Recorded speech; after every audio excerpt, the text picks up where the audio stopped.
أعوذ بالله من الشيطان الرجيم. بسم الله الرحمن الرحيم.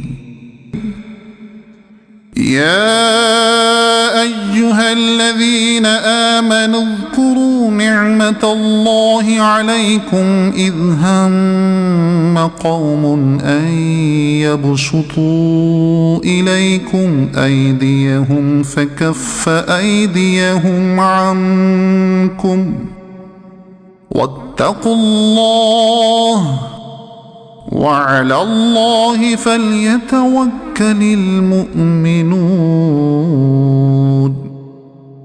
ولقد أخذ الله ميثاق بني إسرائيل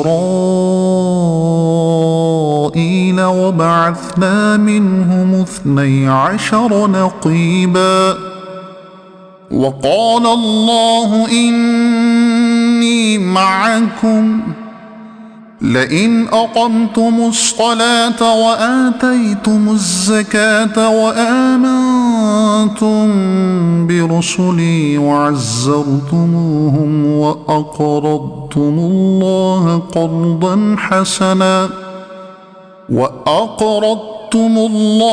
قرضا حسنا لأكفرن عنكم سيئاتكم ولأدخلنكم جنات تجري من تحتها الأنهار فمن كفر بعد ذلك منكم فقد ضل سواء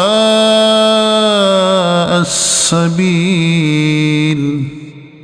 فبما نقضهم ميثاقهم لعناهم وجعلنا قلوبهم قاسية يحرفون الكلم عن مواضعه ونسوا حظا مما ذكروا به ولا تزال تطلع على خائنة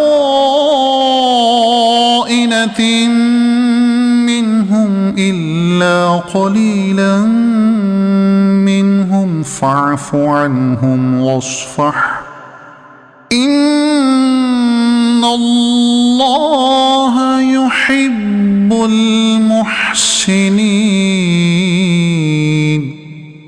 ومن الذين قالوا إنا نصارى أخذنا ميثاقهم فنسوا حظا مما ذكروا به فأغرينا بينهم العداوة والبغضاء إلى يوم القيامة وسوف ينبئهم الله بما كانوا يصنعون. يا أهل الكتاب قد جاءكم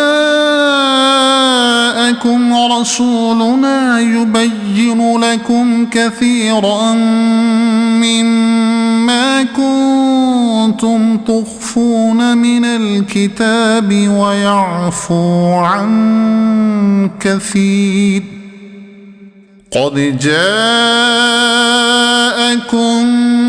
من الله نور وكتاب مبين يهدي به الله من اتبع رضوانه سبل السلام ويخرجهم من الظلمات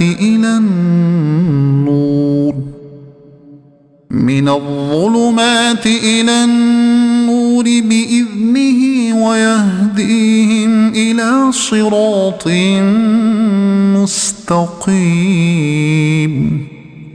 لقد كفر الذين قالوا إن الله هو المسيح ابن مريم قل فمن يملك من الله شيئا إن أراد أن يهلك المسيح ابن مريم وأمه ومن في الأرض جميعا ولله ملك السماوات والأرض وما بينهما يخلق ما يشاء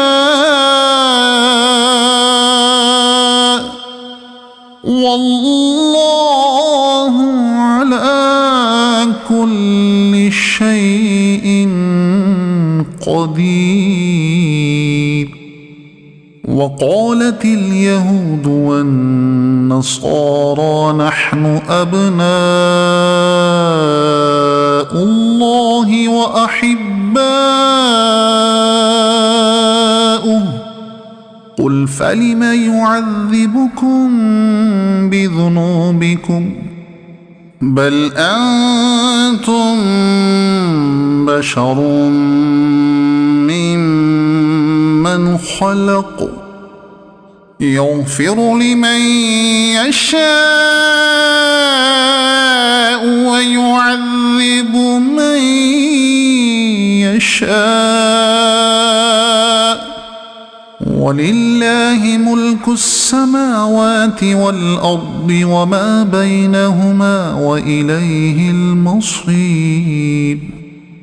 يا أهل الكتاب قد جاءكم رسولنا يبين لكم على فترة من الرسل أن تقولوا ما جاءنا من بشير ولا نذير فقد جاءكم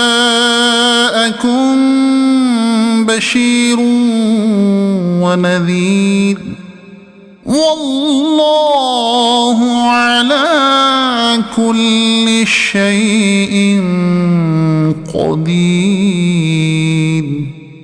وإذ قال موسى لقومه يا قوم اذكروا نعمة الله عليكم إذ جعل فيكم أنبياء وجعلكم ملوكا وآتاكم ما لم يؤت أحدا من العالمين. صدق الله العظيم.